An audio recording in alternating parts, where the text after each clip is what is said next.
بسم الله الرحمن الرحيم. الرحمن علم القرآن خلق الإنسان علمه البيان. الشمس والقمر بحسبان والنجم والشجر يسجدان. والسماء رفعها ووضع الميزان ألا تطغوا في الميزان وأقيموا الوزن بالقسط ولا تخسروا الميزان. والأرض وضعها للأنام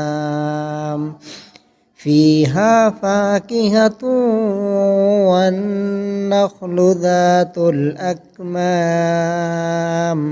والحب ذو العصف والريحان. فبأي آلاء ربكما تكذبان؟